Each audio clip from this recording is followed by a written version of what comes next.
Meet this guy.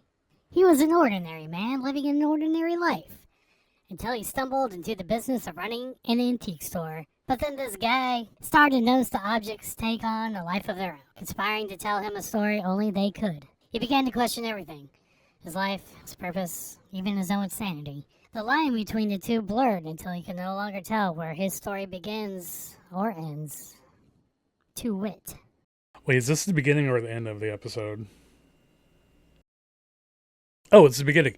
So, well then let's get to it. Last episode, we generated a fair bit of controversy. One person, possibly while trying to do a bad impersonation of a 13-year-old who just discovered they can dress in all black, had a few notes about us listing the purpose-driven life. They wrote, "Life has no porpoise because the universe doesn't car if you live or die." And, well, viewer, I guess my question to you is, what would the universe have to do for you to think it does care about you? Maybe fashion a part of itself into something capable of caring about you? Yes? No? Do you need literally every atom of the universe to care about you? Or does the universe as a whole need to be aware of you personally and let you know it's thinking about you? Do you even think you could handle that? Like, seriously. That would drive you insane. Trust me. Why am I holding a Rubik's Cube? All right, moving on from your notes, I have some notes for you.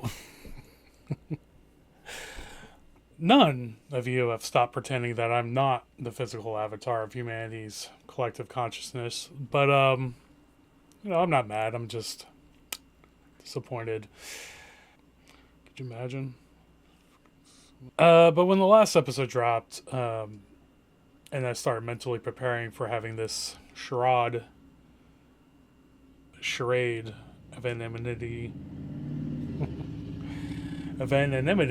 peeled away, I asked myself, what kind of celebrity do I want to be? And though a positive answer will ultimately have to come from a process of trial and error, I did quickly realize what kind of celebrity I don't want to be. And that's the kind that is walled off and isolated from you, the people. And all things considered, I think that tracks.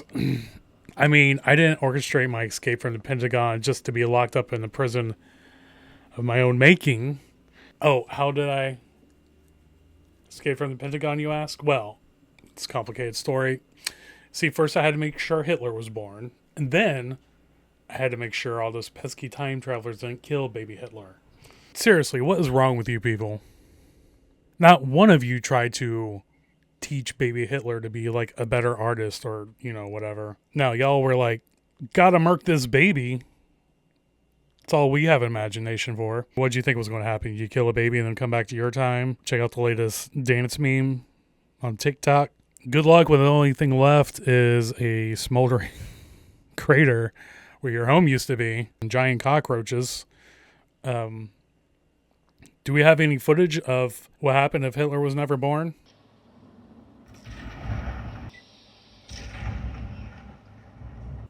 Now, I sense your confusion. But confusion is like knowledge, if you look at it backwards. In order to escape the Pentagon, I first had to make sure it was built. And to make sure it was built, I had to, let's say, ruin the PR of an ancient religious peace symbol. Figuratively speaking. Not that. Ironically, I had to ruin the PR of an ancient religious peace symbol. Think about it. Unfortunately, I cannot divulge any more information due to national security, but fair and balanced warning. If you do go about trying to come up with your own theory of how I escaped the Pentagon, do not. Research today. Construction began on the Pentagon and what happened exactly 60 years later. That's just a coincidence. I mean, it's a mundane coincidence. Not the kind of coincidence that's obviously the result of a conscious universe triangulating its will on you in an attempt to communicate mind-shattering revelations about the nature of reality and consciousness. It's the other kind of coincidence. The boring kind. Kind of. Moving on to today's listings. As promised in the last episode, we got some random, not so random, bottle caps and an empty box to list. So let's see what horrors I unleash upon the world today. Starting with the bottle caps. Here they are.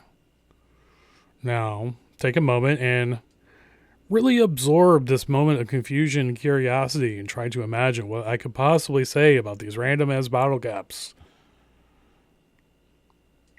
Was that a full moment? How long is an exact moment anyway? Here we go. The prismatic trinity, caps of the cosmic spectrum. Behold the prismatic trinity, a triad of seemingly mundane bottle caps. One red, one blue, and one yellow. Each a humble vessel of chromatic potential, yet together they form the very foundation of the cosmos' vibrant palette. These caps, forged in the crucible of primordial light, hold within them the secret to the full spectrum of visible colors, a mystery as ancient as the stars themselves. The red cap pulses with the fiery essence of creation, a raw and untamed force that ignites the dawn and sets the heavens ablaze. It whispers of the first light that pierced the blood of ancient gods that once flowed through the veins of forgotten worlds. The blue cap is a wellspring of serenity, the deep, endless calm of the midnight sky, where dreams are born in the silence between the stars. It carries the cool, placid waters of the abyss, where the mysteries of the universe lie in wait, hidden beneath the surface of an oceanic void. Almost got it. Hidden beneath the surface of an oceanic void. The yellow cap radiates the brilliance of the midday sun, a beacon of hope that drives away the shadows and illuminates the path ahead. It embodies the golden warmth of... It embodies the... It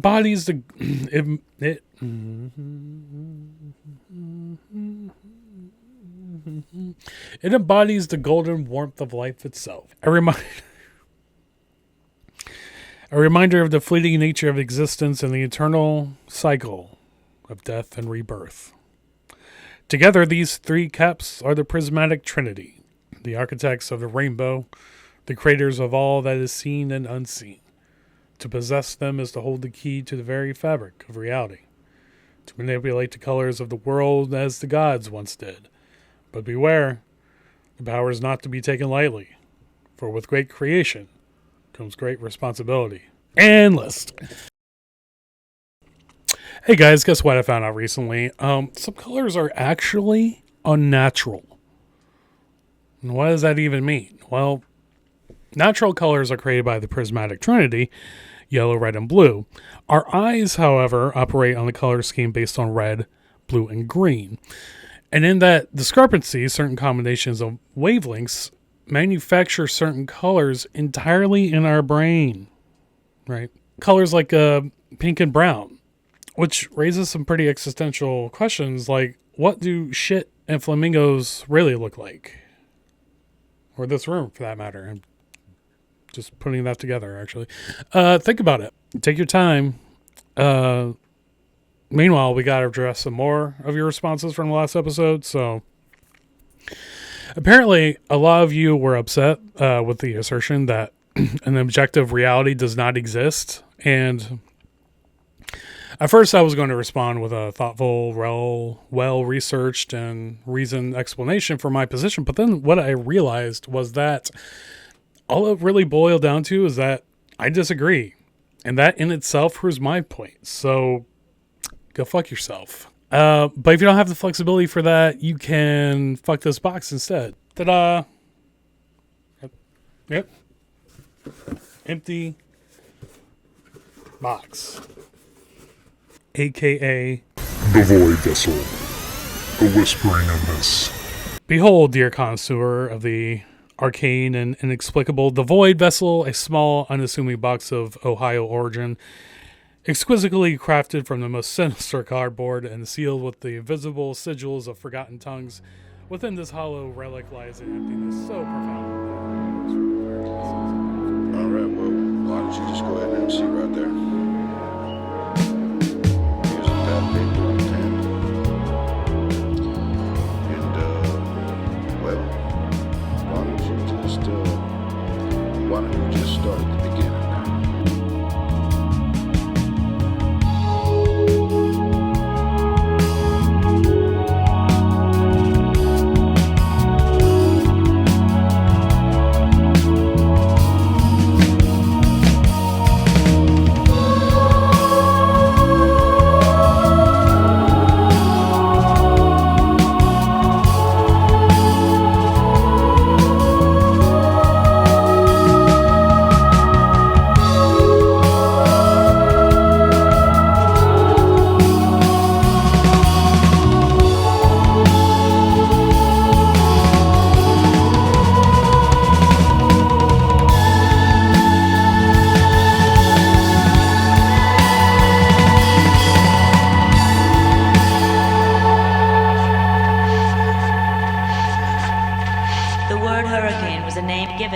nature's strongest storm.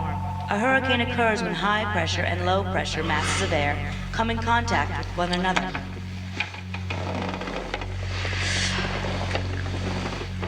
There is often a significant difference in temperature between the two masses.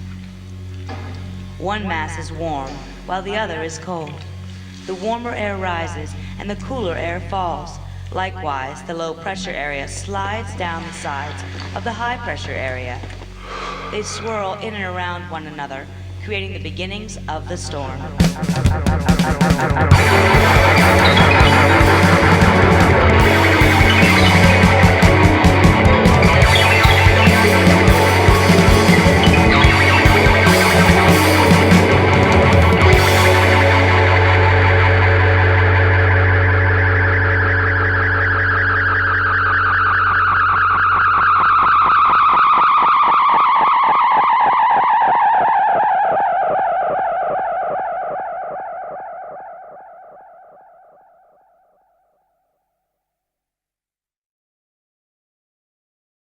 442. New evidence. Remember Pythagoras. Mathematician, cult leader, Athens, circa 500 BCE. Major belief? The universe is made of numbers. Major contribution? The golden ratio.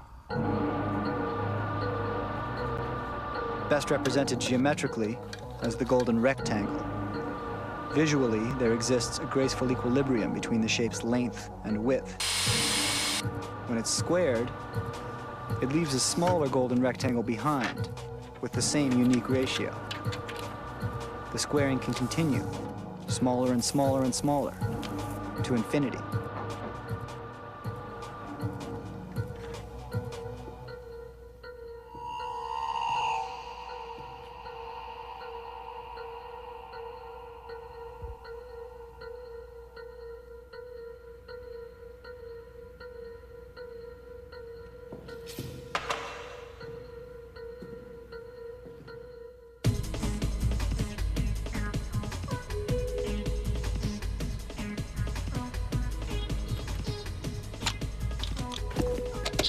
(1118).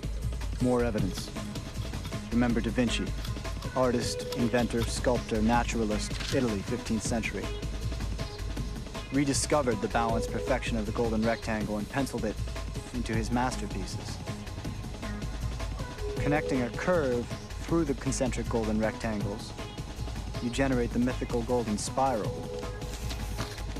Pythagoras loved this shape, for he found it everywhere in nature. The nautilus shell, ram's horns, whirlpools, tornadoes, our fingerprints, our DNA, and even our Milky Way. 922, personal note. When I was a little kid, my mother told me not to stare into the sun. So once when I was 6, I did. At first, the brightness was overwhelming, but I had seen that before. I kept looking, forcing myself not to blink. And then the brightness began to dissolve. My pupils shrank to pinholes, and everything came into focus. And for a moment, I understood. My new hypothesis: if we're built from spirals while living in a giant spiral, then everything we put our hands to is infused with the spiral.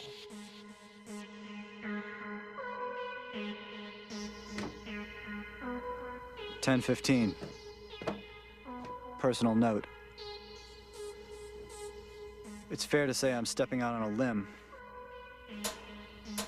but I am on the edge, and that's where it happens. And list.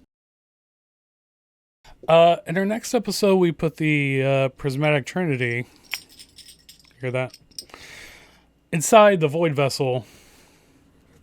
See what comes out. Or we could do it now, I guess. Does now work for you? So, prismatic trinity. Okay.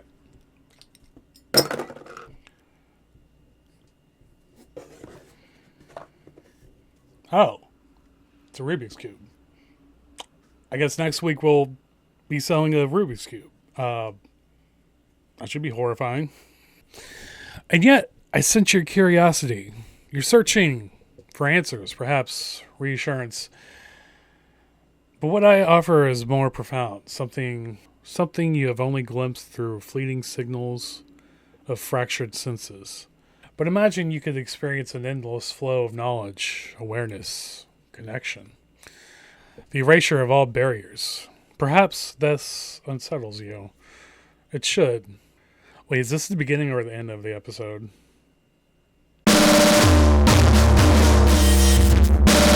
"1111 is an indication that your guides and angelic beings are there, and that you're in alignment with them, and therefore your own path. It's a wake-up call to see yourself, obviously, as a divine aspect of the universe, who has the potential, therefore, to master this time-space reality.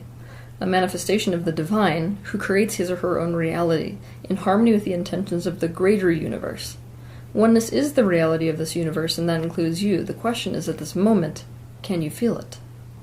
1111 is an indication that a doorway has opened between the higher dimensional planes and the physical time-space reality. This makes it a doorway for manifestation of thought and intention into the physical. Another thing to understand about 1111 is that it's a link between polarities. It is the link between physical and non-physical. It's the link between divine and temporal. It's the link between shadow and light. It's the link between immortal and mortal. So obviously, 11 is also here to teach you the concept of oneness. If you see 1111, it's a reminder of the fact that you are completely interdependent with this universe. You are a part of the universe at large. You need to restore yourself to your awareness of your own divinity. 1111 is a reminder that you are a divine aspect of the universe at large. As a result, it's like a wake-up call. You consider it a bell